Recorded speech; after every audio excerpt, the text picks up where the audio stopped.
the play selection process, the basis for the play, and what to look for going into the rest of the week. So let's get started.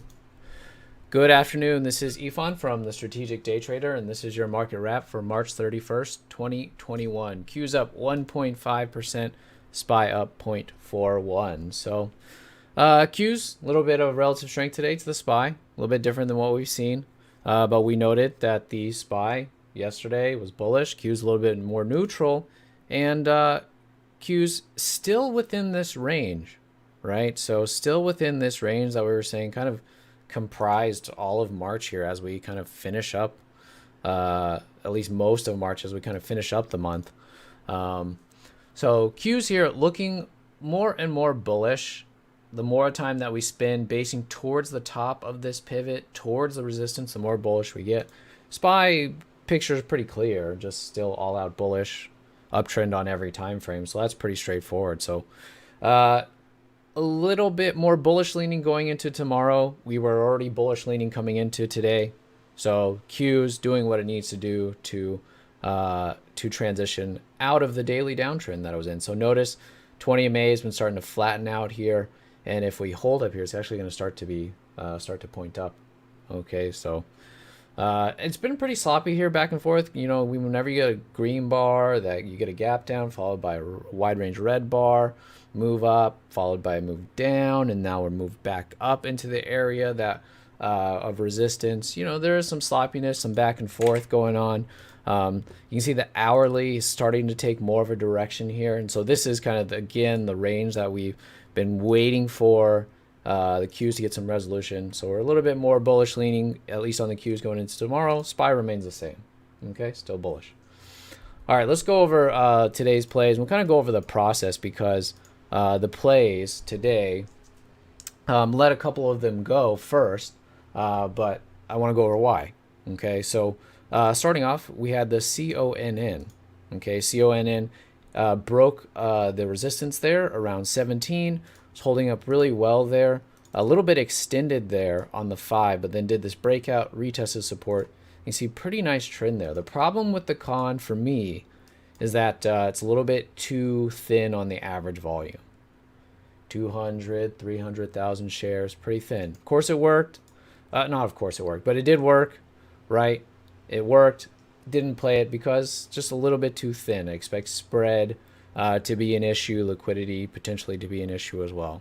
Okay, and then the KOPN. Okay, the problem with the KOPN is that you know, this little gap up here, while we are gapping over a flat 20 MA, you know, it's still kind of inside this congestion area. Look at the difference here of where KOPN is kind of gapping up into versus the con. So that's what I really like about the con is that we're beyond all that, right? We're cleared of that resistance. It's not all-time highs, but it's like multi-year highs, right?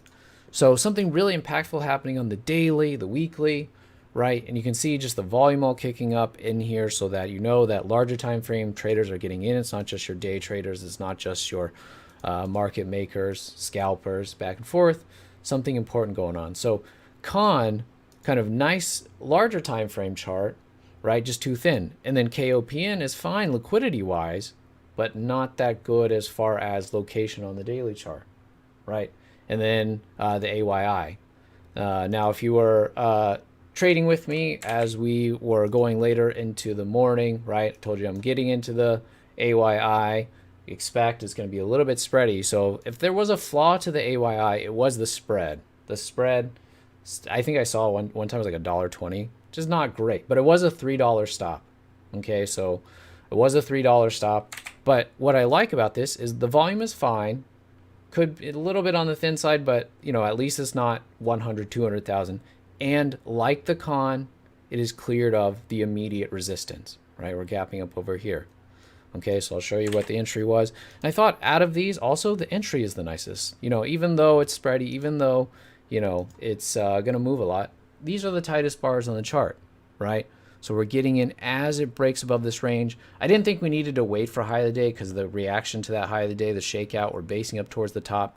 So I said you can get it. I think I got filled like 159.80, which was fine. I just wanted to see it get above 159, I think 150 or so.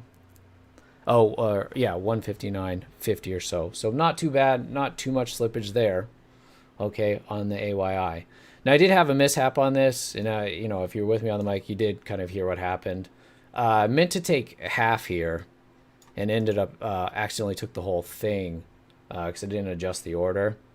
So that was unfortunate. It took it at like 163, and if I had managed it according to plan, then it would have trailed under the hourly, under 166. So definitely a bit of a bummer. I kind of left about an R on the table because it was like a $3 stop, and it went almost 4 Rs, about 3.5 on this move. So yeah, unfortunately, a order entry mistake really kept this from being nicer, but it was still decent enough on the AYI. But it took a little bit of patience, and of course, when you're waiting for these and you're watching the con, work and stuff, and you're still waiting for the right setup, it can definitely wear on you. Test your patience to wait for that setup. But something that we've been stressing consistently over the last few weeks, we really want as perfect of a setup as we can get, quality over quantity. So and there's always going to be plays that go and maybe plays that you miss, which especially if you're taking that approach where you're trying to let things set up, because like the CLF right at the open, if you played as like a 1 minute high low, is a huge play, like huge play. But if the goal here is really to let things kind of set up, multi-bar setups, then of course I'm going to miss stuff like that, right? And I'm fine with that, because most of the things at the open that's set up this way aren't going to work very well, at least not in the current environment that we're in. That may change. We only have a few more weeks until earnings season, and then we can kind of pick up the aggressiveness if that starts to get more follow through.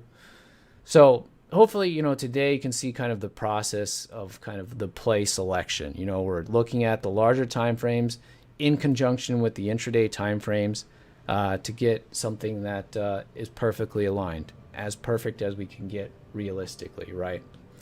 So that's going to be maintained through the rest of the week. We'll see if this range on the Qs finally resolves. It's looking more and more like it wants to resolve higher. Okay, so I'm sure we'll get that soon enough. All right, so that'll do it for today's market wrap. We'll be back at it tomorrow, and I will talk to you then. Have a good evening.